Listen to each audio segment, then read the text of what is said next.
Happy day, students. Hope you are all fine and good. So, class 7 science, biology, chapter 1, nutrition in plants, part 1 we are going to study in this. So, in this picture you can see a variety of foods. So, these are all the food we eat. So, we get food from plants and animals. The food is the most important and the basic thing for life. So, the components are very necessary for all living beings. We all know all plants and animals mainly require food for their growth and survival. So, if you see the function of foods, why do we have to eat every day? So, when I ask this question, so what answer you will say? To live and to grow. Yes, correct.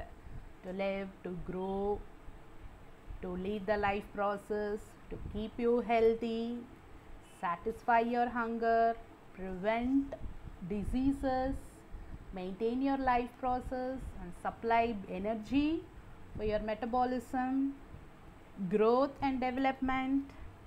For this only we will need food. Where we get all this food? So, in class 6 we have studied that from plant source and animal source. So, in this chapter we will study the mode of nutrition. So, before going that, in lower classes we have studied like there are 6 main groups of essential nutrients. We all know that: carbohydrates, fats, proteins, vitamins, minerals, water. So, these components of food are the basic thing, are necessary for all the living beings. So, all this requires food mainly for the growth and the development of our body. Next is nutrition, the modes of nutrition. Before going to the modes of nutrition, let us see what is nutrition.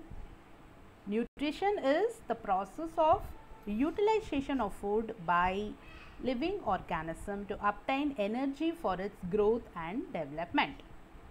So, the mode of nutrition means the procuring food or obtaining food by an organism. So, we all know that all the organisms do not obtain their food in the same way. Okay. So, their method may be different. So, according to this, based on the method of nutrition intake, organisms broadly classified into 2 categories. The mode of nutrition: autotrophic nutrition and heterotrophic nutrition. So, from the name itself, auto means same, means it can prepare their own food. So, from this can you able to guess? Correct, plants. Trophic means nourishment. So, plants can prepare their own food, called autotrophic nutrition, or we call it as autotrophs. So, auto means self and trophs means nourishment.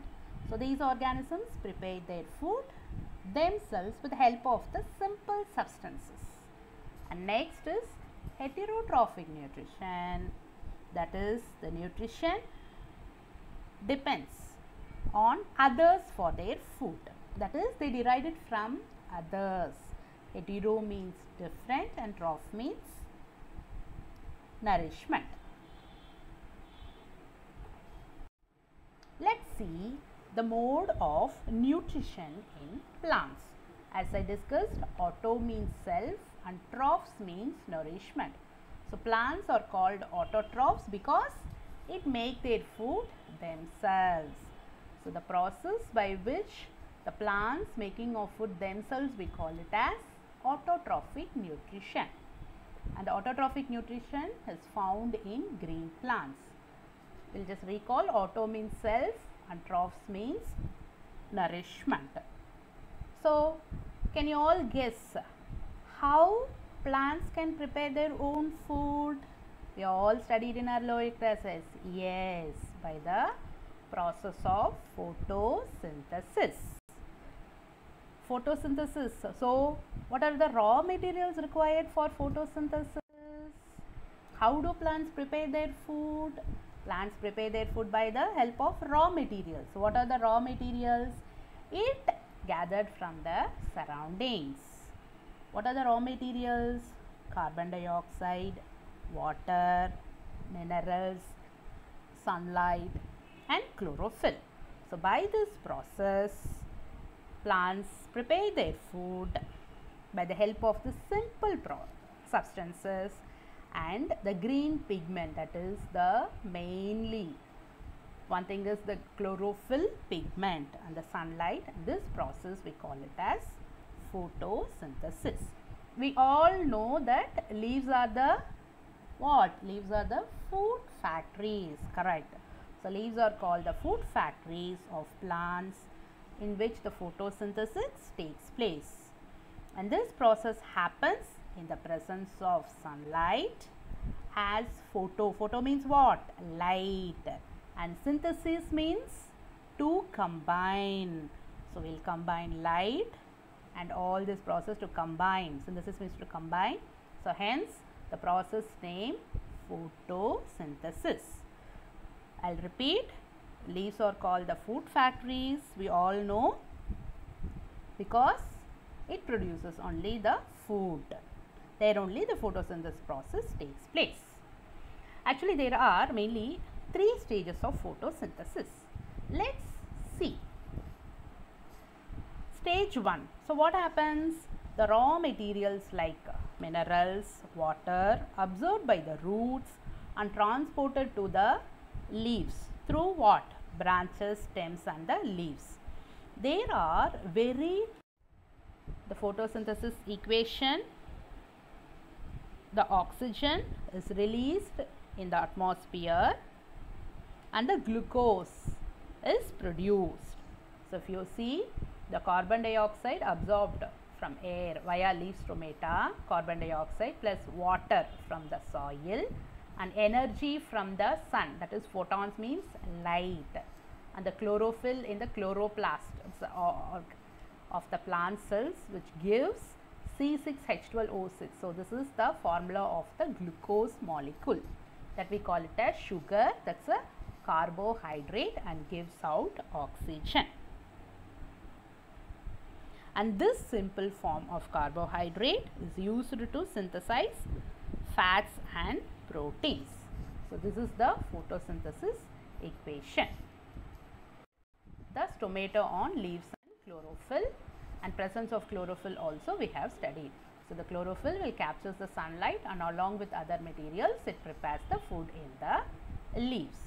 So this is how the autotrophic nutrition takes place in a plant. So the organisms prepare their food themselves with the help of simple substances. So next we will see the heterotrophic nutrition. As we studied, like hetero means different, means others. Okay, hetero means different or others, and troph means nourishment. So the organisms cannot prepare their own food, they depend on others. So are unable to produce their food and therefore must food on an external source. So they derive from others. The examples are bacteria, protozoans, fungi, animals, etc. So in the next part video, we will study in detail about the heterotrophic nutrition. Let's see the heterotrophic types: parasitic plants, saprophytic plants, insectivorous plants, symbiotic plants. So these are the different types we are going to study. Parasitic plants, example Cascada, saprophytic plants, mushrooms, insectivorous plant, pitcher plant, and symbiotic relationship between the bacterium rhizobium and leguminous plants like gram, peas, etc. we will study in detail in the next part of video. Thank you, children.